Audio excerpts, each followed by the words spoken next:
Onward, How Starbucks Fought for Its Life Without Losing Its Soul, by Howard Schultz with Joanne Gordon. Picture this. It's a Tuesday afternoon in February 2008. Across the entire United States, over 7,000 Starbucks stores suddenly lock their doors. Right in the middle of afternoon rush hour, little notes appear in the windows. We're taking time to perfect our espresso. Great espresso requires practice. That's why we're dedicating ourselves to honing our craft.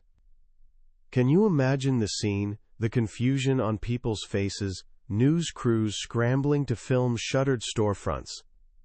Customers standing there, baffled, maybe even a little irritated, late-night talk show hosts cracking jokes, millions of dollars in sales just evaporating into thin air. What would possess a company, especially the coffee giant, to do something so drastic, so seemingly reckless? That single gutsy move is just one chapter in a much bigger, more compelling story.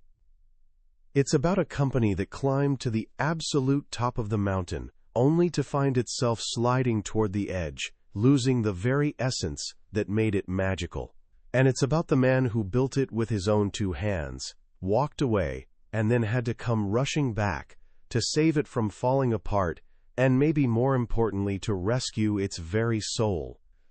That man is Howard Schultz. The company, of course, is Starbucks. His book Onward isn't really about coffee at all. It's about passion, heartbreak, bravery, and the impossible choices leaders must make when everything they've created is hanging by a thread. When Howard Schultz returned as chief executive in January 2008, Starbucks wasn't just dealing with declining profits. It was having a full-blown identity crisis, made infinitely worse by a crumbling global economy. The magic, the warmth, the soul he'd woven into the brand seemed to be slipping away. Today, we're going to travel alongside Howard through those chaotic years. We'll discover how a company built on genuine human connection almost lost itself in the frantic race for growth, and the extraordinary, sometimes agonizing, measures taken to pull it back from disaster.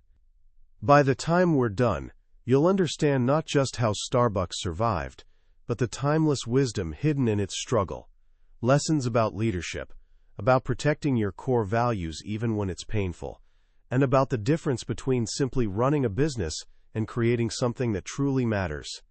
This is a story about finding your way home, about rediscovering your purpose when you've wandered off the path. It's a story called Onward. To really grasp the crisis Starbucks faced, you need to understand the love story at its center, and it begins with Howard Schultz's own path. He didn't grow up with privilege. He was raised in the Brooklyn projects. He watched his father struggle through demanding blue-collar jobs, often treated without dignity, once injured at work, with no safety net to catch him. That experience planted something deep in young Howard, a burning desire to someday create a different kind of company, one that treated its people with genuine respect and care. He eventually found himself in Seattle at a small coffee bean retailer called Starbucks. Back in the early 80s, Starbucks only sold beans. They didn't even serve drinks. But then a business trip to Italy changed everything for Howard. Walking through Milan, he wandered into intimate espresso bars. He was mesmerized by the grace of the baristas, the beautiful dance of crafting the perfect espresso, the way these cozy spots functioned as neighborhood gathering places where people truly connected. It wasn't merely coffee, it was an experience. He recognized a third place, not home, not work, but a warm, welcoming space in between where community happened. He was completely captivated, convinced he had to bring this romance, this sense of belonging, back to America. But the original Starbucks owners weren't interested in the beverage business. So Howard left, heartbroken but determined, and launched his own coffee bar company, called Il Giornale.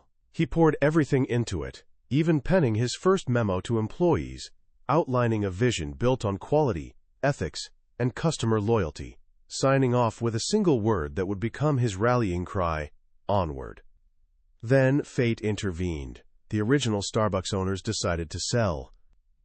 Howard, with backing from investors who believed in his dream, scraped together the funds and bought the company where he'd first worked, merging it with Il Giornale but keeping the more evocative name, Starbucks. He was 34 years old, with 11 stores and 100 employees. His dream wasn't simply to sell coffee.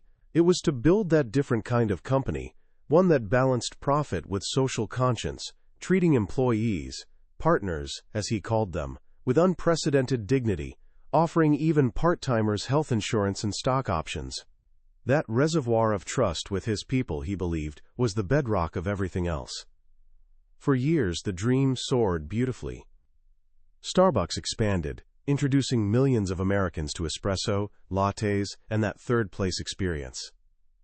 The company went public. Shareholders prospered. Starbucks earned recognition as a wonderful place to work.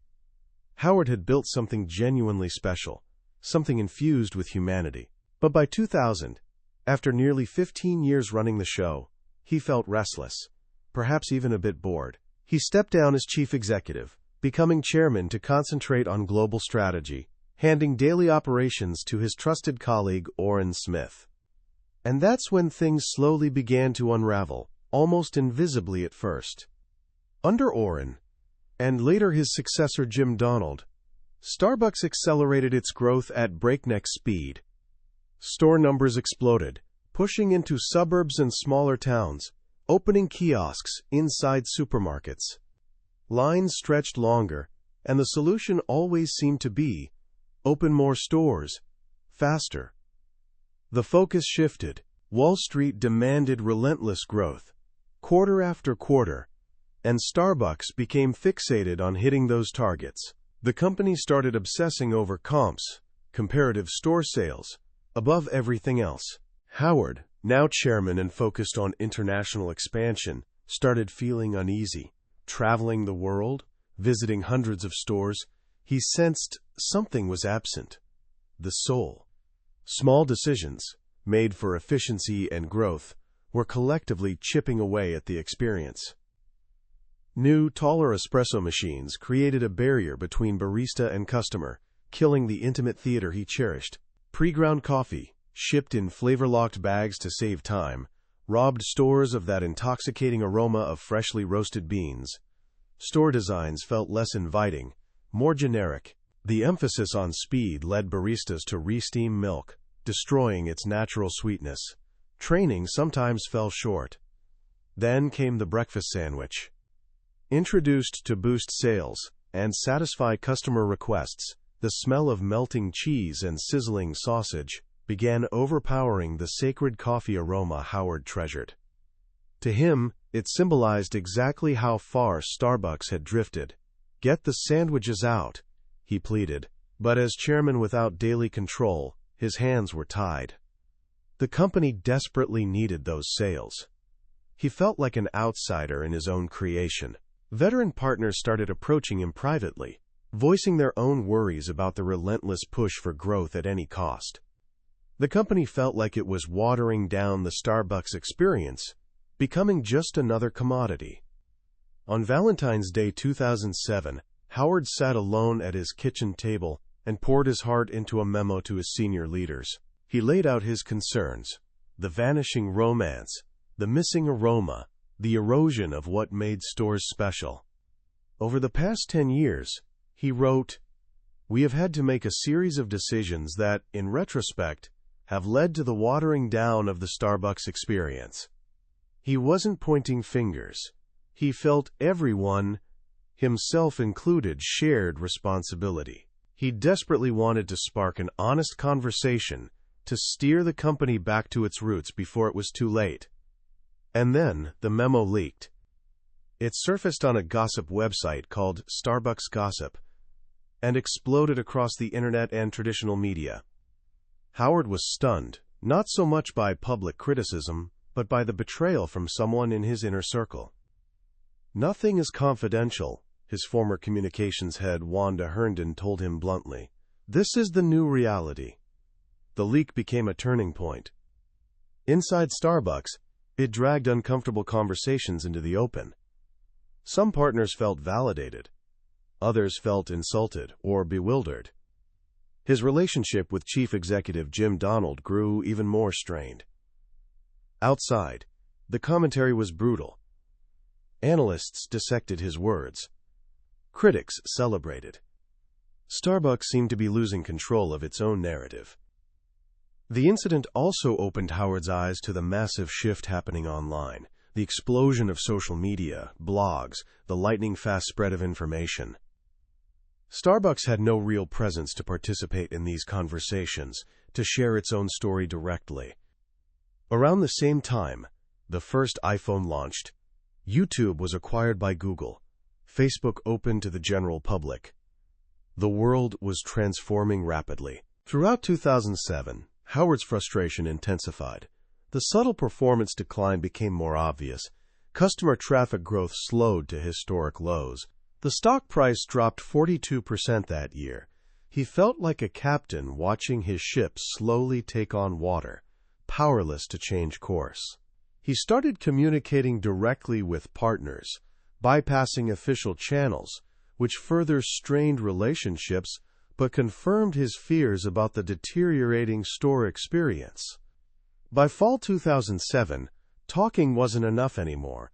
He confided in the board. If things didn't turn around, he was prepared to return as chief executive. As the year ended, the numbers got uglier. Daily sales comparisons turned negative, sometimes dramatically. The global economy was wobbling. Consumer spending was weakening. Starbucks felt increasingly exposed. Howard knew returning wouldn't be easy. It would mean leading a turnaround, something he'd never done before. But Starbucks was in his blood. Standing by while it fell apart simply wasn't an option. In January 2008, the decision was final. Howard Schultz would return as chief executive of Starbucks. The announcement sent shockwaves through the company and the broader business world. He knew he had to act quickly and decisively. He needed a plan, a transformation agenda, as his friend Michael Dell had called a similar effort at his own company. His first days back were a whirlwind. He met with senior leaders, setting an urgent, demanding tone. The house is on fire. He addressed over 1,000 partners in an emotional open forum, acknowledging the problems, something we have lost, while radiating confidence in their collective ability to fix it. Bring the soul of our company back. He outlined 3 immediate strategic priorities. Fix the struggling domestic business, reignite emotional attachment with customers, and make fundamental long-term changes. One of the most urgent issues was the quality of the espresso itself, the very heart of the coffee experience he'd fallen in love with in Italy. Training had slipped. Bad habits had taken root. The answer was radical. Close all 7,100 stores across America for 3 hours for mandatory retraining. It was an enormous gamble, a very public admission that they'd messed up. But Howard believed it was essential, both symbolically and practically, to recommit to their craft. On February 26, 2008, they did it. Baristas watched videos on pulling the perfect shot, like honey pouring from a spoon, steaming milk properly, and received permission to throw out anything less than perfect. The move cost millions and attracted criticism. But internally, coffee quality scores improved, and it sent a powerful message. Quality and passion mattered again. Fixing the coffee was just the beginning. The transformation agenda evolved into 7 big moves. Become the undisputed coffee authority. Engage partners deeply. Ignite genuine customer attachment. Expand globally while staying locally relevant. Lead in ethical sourcing and environmental responsibility. Create innovative growth platforms. Deliver a truly sustainable economic model. Innovation became crucial. Howard pushed for ways to reclaim coffee authority. This led to Pike Place Roast, a new everyday brew designed to be smooth and consistent, addressing complaints that Starbucks coffee was sometimes too bold or unpredictable. Launched with a massive coast-to-coast tasting event in April 2008, it involved bringing back the practice of grinding beans in-store, restoring freshness and that vital aroma. It was a hit, quickly becoming their best-selling whole bean coffee. He championed acquiring the Clover brewing machine, a high-tech single-cup brewer that produced coffee rivaling a French press. It offered theater for brewed coffee lovers, and allowed Starbucks to showcase rare, small-batch coffees. They also introduced the elegant Mastrena espresso machines, lower in profile to encourage interaction, engineered specifically for quality and consistency. Reigniting customer connection meant addressing the growing hunger for value, especially as the recession deepened. They launched My Starbucks Rewards, building on the millions of existing Starbucks gift cards. Registering your card unlocked perks, like free refills, complimentary syrups, and eventually, free drinks. It became wildly successful, building loyalty while providing invaluable customer insights. They also started listening to customer suggestions through MyStarbucksIdea.com, a new website inspired by Dell's IdeaStorm, which sparked initiatives like the Treat Receipt, $2 afternoon cold drinks, and eventually, complimentary wireless internet. Howard also recognized that Starbucks needed to join the digital conversation. They established official presences on Facebook and Twitter, using them not merely for marketing, but for authentic engagement. An incredibly nimble campaign around the 2008 presidential election demonstrated this fresh approach. An advertisement encouraging voting aired just once during Saturday Night Live, then amplified massively online through YouTube, Facebook, and Twitter, offering free coffee to anyone who said they'd voted. It generated enormous buzz and store traffic at relatively modest cost, proving the power of connecting with culturally meaningful moments. But the road wasn't smooth. The deepening recession hit hard. In July 2008, Starbucks announced the closure of 600 underperforming domestic stores, a painful decision affecting 12,000 positions. 70% of those stores had opened in just the previous 3 years, a stark lesson about undisciplined expansion. The announcement caused anxiety among partners and customers alike, and sparked an unexpected Save Our Starbucks movement in communities losing their stores, revealing the deep emotional connection people felt. Layoffs followed at corporate headquarters, another agonizing step to reduce expenses. Howard faced intense pressure, even suggestions to eliminate the cherished healthcare benefits, something he flatly refused to consider. He had to balance financial responsibility with preserving the company's soul. He pushed the team to get in the mud, obsessing over operational details. This led to completely overhauling the incredibly inefficient supply chain, implementing lean manufacturing principles in stores to eliminate waste and improve workflow, and upgrading ancient store technology. These weren't glamorous changes, but they were absolutely vital for building a sustainable economic foundation. Not every gamble succeeded. Sorbetto, a creamy Italian frozen drink Howard had fast-tracked with high hopes, flopped due to operational complexity and costs. It was a humbling reminder: there are no magic solutions. Perhaps the boldest bet was Via Ready Brew, the instant coffee project started nearly 20 years earlier by the late Don Valencia. Howard faced tremendous internal skepticism. Instant coffee seemed to contradict everything Starbucks represented. But Howard believed they'd finally cracked the formula, creating instant coffee that tasted remarkably like fresh brewed. He saw a massive global opportunity and another chance to reinvent a category. Launched in 2009, after overcoming packaging challenges and internal resistance, often through clever blind taste tests, Via stunned critics and became a huge success, eventually exceeding $100 million in first-year domestic sales and growing into a billion-dollar global platform. Through everything, Howard leaned heavily on moments of genuine human connection and reaffirming core values.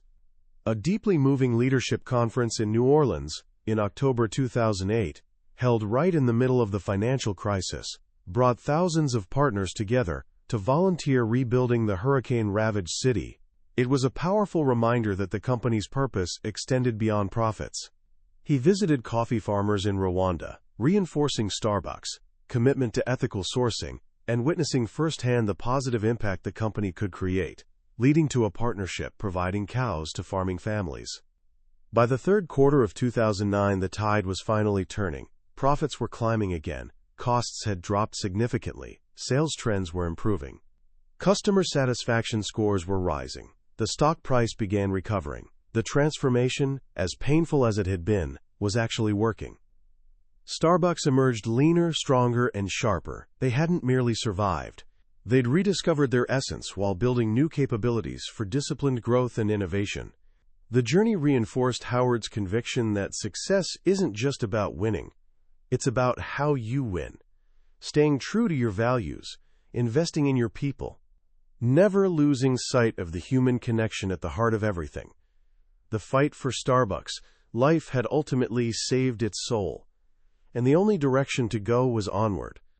What a journey, right? Reading Onward feels like watching a high-stakes drama unfold scene by scene. You have this iconic company, cherished by millions, that quietly starts coming apart at the seams, almost losing its identity. And then the founder, the person who poured his entire being into it, has to jump back into the chaos and navigate it back to safety, all while a global economic hurricane is raging around him. What strikes me most about Howard Schultz's story isn't just the successful turnaround, though that's impressive enough. It's the way they did it. In a world that often measures success purely by profit margins, Starbucks, under crushing pressure, doubled down on its soul. Think about that for a moment. Facing collapsing sales and panicked investors, what did they do? They invested more in training their people. They held an expensive conference in New Orleans focused on inspiration and community service. They refused to cut fundamental benefits, like health insurance for part-time workers. They recommitted to ethical sourcing and environmental goals. These weren't just sentimental choices. Howard argues they were essential business decisions. He understood that Starbucks' real competitive edge wasn't merely coffee. It was the culture, the passion of its partners, the trust they'd built with customers. That reservoir of trust needed refilling, not draining. Losing that would prove far more expensive in the long run than any short-term savings. And that brings us to a powerful lesson for anyone. Whether you're dreaming of launching a business or simply navigating your own life, your core values aren't just nice extras for good times. They're your anchor when storms hit. They guide your hardest decisions. When everything else feels uncertain, knowing what you stand for, what truly matters, gives you clarity and courage. Starbucks had wandered off course when growth became the purpose instead of just a tactic, when they chased numbers instead of meaning. The turnaround happened when they put purpose back at the center. So how can you bring a little of that onward spirit into your own life, starting today? Here are a couple of simple thoughts.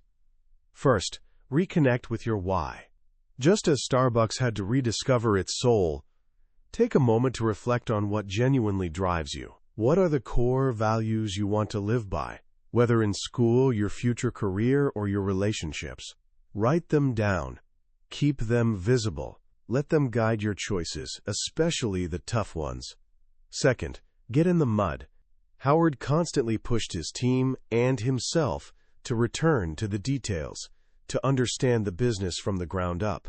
For you, this might mean truly diving into your studies instead of just skimming, genuinely listening in conversations instead of just waiting for your turn to talk, or understanding the fundamentals of something before trying to take shortcuts. Excellence often lives in the details others overlook. Finally, balance ambition with humanity. Starbucks learned the hard way that relentless growth without soul eventually collapses. As you chase your own goals, remember the people around you. How can you lift others up while you're climbing? How can you make sure your success contributes something positive, not just to your life, but to the world around you?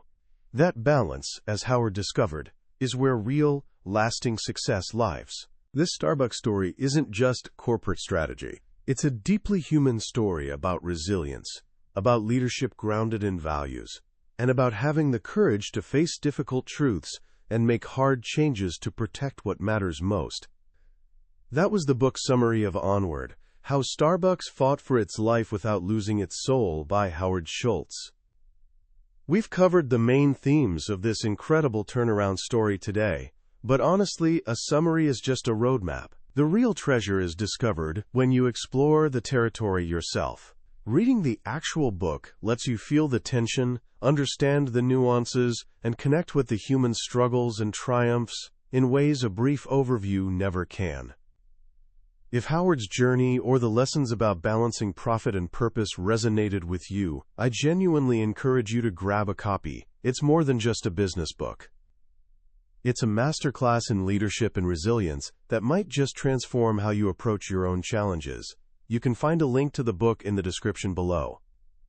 Also, if this summary offered you some valuable insights today, maybe consider giving it a thumbs up and subscribing to the channel.